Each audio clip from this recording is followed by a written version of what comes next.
সকাল সকাল আমরা বেরিয়ে পড়েছি, সকাল বাজে 5:30। তো হ্যালো এভরিওয়ান, আসসালামু আলাইকুম। চলে এসেছি ছোট একটা ব্লগ নিয়ে, সঙ্গে থেকো। তো দেখো ফাইনালি আমরা মোহনা পৌঁছে গেছি। এখন সকাল সকাল নেই তো।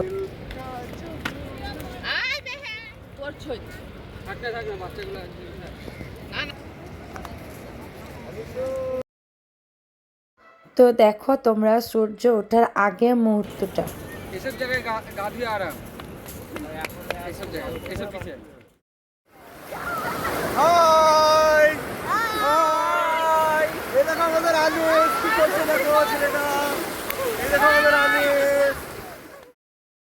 তো সকাল সকাল চলে এসেছি আমরা মোহনায়। দেখো মোহনায় এসে আমরা কত কত কিছু দেখলাম, কত মাছ দেখলাম, নানান রকম জিনিসের দোকান বসেছে। তারপরে এই সাইডে মাছগুলো তোমরা দেখো, এগুলো কি কি মাছ কেউ বলতে পারলে অবশ্যই কমেন্ট করে বলো আমাকে।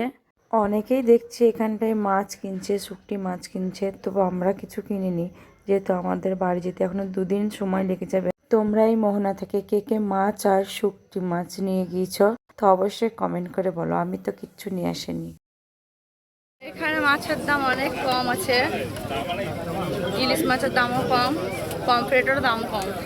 কাঁকড়া কত করে? 500 টাকা কিলো। আর এটা আর পমফ্রেট এটা 600 টাকা। আর এটা চলে আসলাম ডাবের দোকানে ডাব খেতে, কারণ প্রচন্ড গরম আর প্রচন্ড মাথার উপরে রোদ। তারপরে আমরা ভিজে কাপড়ে আসার পথেই দেখে নিলাম জগন্নাথ মন্দির। তো কে কে এসেছো এই দীঘার জগন্নাথ মন্দির দেখতে তো অবশ্যই কমেন্ট করো। মনে থেকে ফিরে এসে আমরা একটা হোটেলে নিউ দীঘাতেই খেতে এসেছি। তো আমার এই হোটেলের খাবারটা মোটেও ভালো লাগেনি, আর খাবার একবারেই বাজে ছিল। তবু কিছু করার না, খেতে হবে। আর আমরা এখন চলে এসেছি, তারপর চলে এসেছি আমরা মিউজিয়াম। তো আমার ভিডিওটা কেমন লাগলো অবশ্যই লাইক শেয়ার কমেন্ট করো।